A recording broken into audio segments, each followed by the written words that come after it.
Pemimpin kita telah berada di dalam dan saya minta semua kita berkumpul, kita berkumpul dan kita bagi semangat. Inilah semangat yang kita nak sama-sama jadi dua. Kalau boleh masuk, jangan kita masuk ramai-ramai sekali. Boleh kan?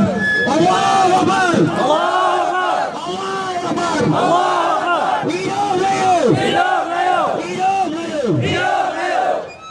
La ilaha illallah! La ilaha illallah! Kawan saya keluar! Ada orang nak ucap lagi ni bang.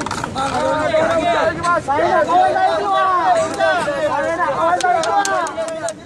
Kawan ni belum menang. Kita, abang, wajib kita. Halo. Assalamualaikum semua kawan.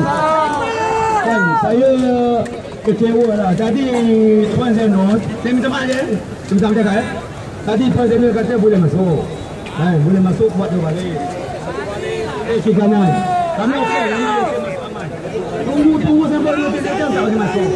Orang Melayu, kami sabar dari pagi tadi sampai tunggu tak boleh masuk. Tak buat apa pun.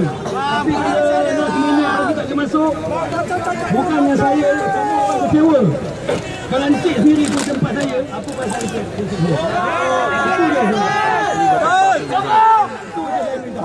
Kami nak masuk nak lalu je. Kerja ni kata okey. Kita tahu tiba-tiba tak okey. Kami nak masuk. Tugas polis, tugas cakap kami tahu. Kami hormat. Kami tak boleh masuk. Alah, sini tempat dia dengan ni. Apa lalu tak boleh.